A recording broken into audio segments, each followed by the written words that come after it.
மனோகர் சோழன் குடும்பத்தை அவமானப்படுத்துறது யாருக்கெல்லாம் பிடிக்கல அவங்களாம் சேனல் ஒரு சப்ஸ்கிரைப் பண்ணிவிட்டு அப்படி லைக்கும் பண்ணிடுங்க. எல்லாருமே ரிசப்ஷனுக்காக மண்டபத்துக்கு கிளம்பி வந்துடுதாங்க.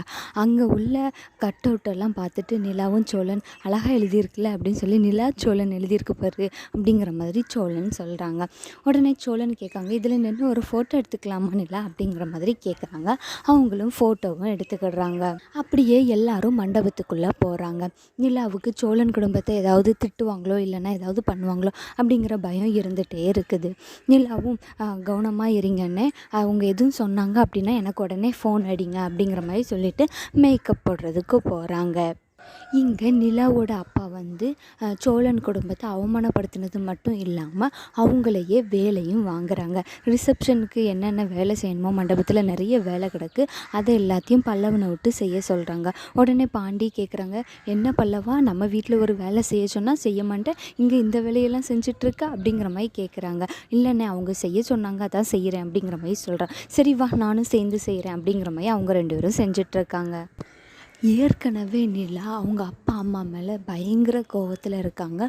சோழன் வீட்டுக்கு ஒழுங்காகவே பேச மாட்டாங்க, வைக்க மாட்டேங்கிறாங்க, ஒழுங்காக காஃபி கூட கொடுக்க மாட்டேங்கிறாங்க அப்படின்னு சொல்லி பயங்கர கோவத்தில் இருக்காங்க. அதை போய் அவங்க அம்மா கிட்ட கேட்டால் அவங்க அம்மா ஒழுங்காகவே பதில் சொல்ல மாட்டேங்கிறாங்க. அதனால் பயங்கர கோவத்தில் இருக்காங்க.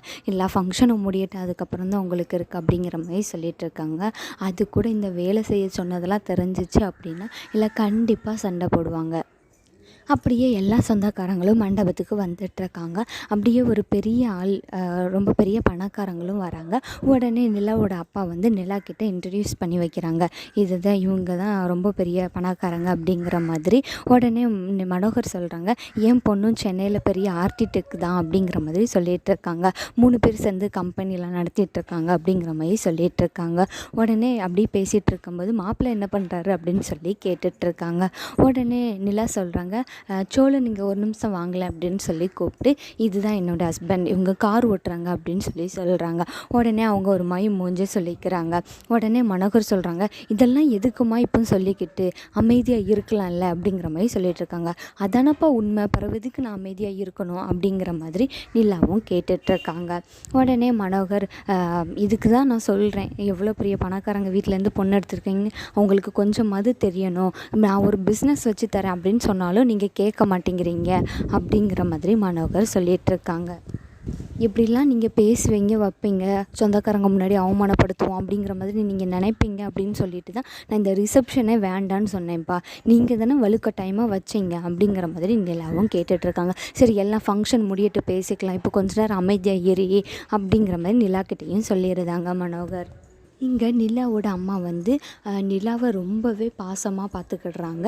ஆனால் நிலாவுக்கு அப்படி இல்லை. நிலாவுக்கு சோழன் குடும்பத்து மேலே தான் மனசெல்லாம் இருக்குது. அவங்கள எதுவும் ஒழுங்காக பார்த்துப்பாங்களா பார்த்துக்க மாட்டாங்களா அப்படிங்கிற மாதிரியே நினச்சிட்டே இருக்காங்க. நான் உன்னை இவ்வளோ தூரத்துக்கு கவனிக்கிறேன், பேசுகிறேன், என்கிட்ட உனக்கு பேசணும் இது பண்ணணும்னு உனக்கு தோணவே இல்லையா நிலா அப்படிங்கிற மாதிரி, என் மேலே பாசமும் இல்லையா அப்படிங்கிற மாதிரி தேனும் கேட்டுட்ருக்காங்க. அதெல்லாம் ஒன்றும் இல்லைம்மா, நான் நல்லா தான் இருக்கேன் அப்படிங்கிற மாதிரி நிலாவும் சொல்லிகிட்ருக்காங்க. அப்படியே எல்லாரும் கிளம்பி நிலாவும் சோழன் ரிசப்ஷனுக்கு அழகாக கிளம்பி மேனமடையில் வந்து நிற்கிறாங்க. எல்லாரும் ஃபோட்டோலாம் எடுத்துக்கிடுறாங்க. அப்போது நிலா வந்து சோழன் குடும்பத்தையே அதிகமாக ஃபோட்டோ எடுக்கும்போது இங்கே எல்லாருக்கும் கோபம் வருது. என்னங்க இது இப்படி பண்ணுறா, நம்மளை ஒரு ஃபோட்டோலையாவது இருக்க விடுவாளா அப்படிங்கிற மாதிரி தேனு கேட்டுட்ருக்காங்க. சரி அமைதியாக இரு, என்ன பண்ணுறது, நம்மளுக்கு வேணால் நம்ம போய் எடுத்துக்கிட வேண்டியதான், அவளாக கூப்பிட மாட்டா அப்படிங்கிற மாதிரி மனோகர் சொல்லிகிட்டு இருக்காங்க. இங்கே ரிசப்ஷனுக்கு கார்த்திகாவோட அம்மா எல்லாருமே வந்திருக்காங்க. ஆனால் கார்த்திகா மட்டும் டல்லாகவே இருப்பாங்க. உடனே சேரன் அதை நோட் பண்ணிகிட்டே இருப்பாங்க. என்ன கத்திரிக்காய், அது ஏதாவது பிரச்சனையா அப்படின்னு சொல்லி கார்த்திகாட்ட போய் கேட்பாங்க சேரன். அதெல்லாம் ஒன்றும் இல்லை மாமா அப்படிங்கிற மாதிரி சொல்லிடுவாங்க. ஏன் அன்னைக்கும் ஒரு மாதிரி தான் இருந்த, இன்றைக்கும் ஒரு மாதிரி தான் இருக்கிற அப்படிங்கிற மாதிரி சேரன் கேட்பாங்க. அதெல்லாம் ஒன்றும் இல்லை மாமா, நான் நல்லா தான் இருக்கேன், நீங்கள் ஃபங்க்ஷனுக்கு தேவையான வேலையெல்லாம் போய் பாருங்கள், என்னையும் யோசிச்சுட்ருக்காதீங்க அப்படிங்கிற மாதிரி கார்த்திகா சொல்லிகிட்டு இருப்பா. உடனே சேரனும் அப்படியாம்மா அப்படின்னு சொல்லிட்டு போயிட்டு அவங்க அத்தை கிட்ட போய் கேட்பாங்க. அப்போது அவங்க அத்தை மனசில் உள்ளது எல்லாத்தையுமே சேரன்கிட்ட சொல்லிடுவாங்க. உடனே சேரனுக்கு என்ன பண்ணுறதுனே தெரியாது. ஃபங்க்ஷன் முடிச்சுட்டு நம்ம அங்கே போய் பேசிக்கலாம் அத்தை அப்படிங்கிற மாதிரி சொல்லிகிட்டு இருப்பாங்க. இதுதான் இனி வரப்போகிற எபிசோடில் நடக்க போகுதுன்னு நான் நினைக்கிறேன் ஃப்ரெண்ட்ஸ். நீங்கள் என்ன நினைக்கிறீங்க? நிலாவுக்கு சோழன் குடும்பத்தெல்லாம் வேலை செய்ய சொன்னது தெரிய வந்தால் கண்டிப்பாக கோவப்பட்டு அவங்க அப்பாவை திட்டுவாங்க அப்படின்னு யாரெல்லாம் நினைக்கிங்களோ அவங்களாம் கமெண்ட் பண்ணிடுங்க. இன்றைக்கான எபிசோடில் என்ன நடந்துச்சு அப்படின்னா, நிலா வந்து அவங்க சோழன் குடும்பத்துக்கு பாத்ரூம்லாம் ஒழுங்காக அரேஞ்ச் பண்ணி கொடுக்குறாங்க. அதுக்கப்புறமா வந்து அவங்க அம்மா கிட்டே சண்டை போடுறாங்க. ஒழுங்காக நீங்கள் பார்த்துக்க மாட்டேங்கிறீங்களா, போய் ஷோரூமாக அவங்களுக்கு கொடுத்துருக்கீங்கல்ல, வேலைக்காரங்க யூஸ் பண்ணுற பாத்ரூமெல்லாம் அவங்க யூஸ் பண்ண சொல்கிறீங்க அப்படிங்கிற மாதிரி சண்டை போட்டுட்ருக்காங்க. அப்படியே நீங்கள் இதில் குளிச்சு இப்போ கிளம்பிக்கோங்கண்ணே அப்படிங்கிற மாதிரி சொல்லிவிட்டு கிளம்பியிருந்தாங்க நிலா. அப்படியே எல்லோரும் மண்டபத்துக்கு போயிருந்தாங்க. உடனே நிலா வந்து நிலாவை அவங்க அண்ணி கூப்பிடுறாங்க. வா மேக்கப் போட்டுக்கலாம், 2 மணி நேரத்துக்கு மேலே ஆகும், வா பண்ணிக்க போகலாம் அப்படிங்கிற மாதிரி கூப்பிட்டுட்ருக்காங்க. நிலா சோழன் குடும்பத்தை கூப்பிட்டு ஏதாவது ஒரு பிரச்சனை அப்படின்னா உடனே ஃபோன் பண்ணுங்கண்ணா அப்படிங்கிற மாதிரி பதத்தட்டிலே சொல்லிட்டு போகிறாங்க. உடனே அங்கே தாஸ் சொல்கிறாங்க, நம்ம எதுவும் அவங்கள பண்ணிடுவோன்னு அவளுக்கு ரொம்பவே பயம் போலப்பா அப்படிங்கிற மாதிரி பேசிகிட்ருக்காங்க. சோழனை வந்து தாஸ் கூப்பிட்றாங்க, வாங்க மேக்கப்லாம் பண்ணிக்கலாம் அப்படிங்கிற மாதிரி கூப்பிட்டுட்டு போகிறாங்க. இந்த வரேன் மச்சான் அப்படிங்கிற மாதிரி சோழனும் சொல்லிட்டு போகிறாங்க.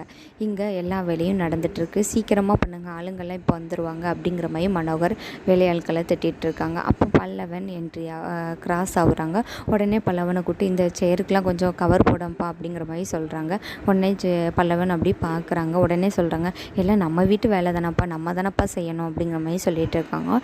உடனே சரி அப்படின்னு சொல்லிட்டு அவங்களும் அதை போடுறாங்க. அப்போ கரெக்டாக பாண்டி வராங்க. நம்ம வீட்டிலலாம் ஒரு வேலையும் செய்ய மாட்டேன், இங்கே மட்டும் இந்த வேலையெல்லாம் செஞ்சிட்ருக்கேடா அப்படிங்கிற மாதிரி சொல்லிட்டு, சரி வா நானும் போடுறேன் அப்படிங்கிற மாதிரி போட்டுட்ருக்காங்க. இதுதான் இன்றைக்கான எபிசோடு.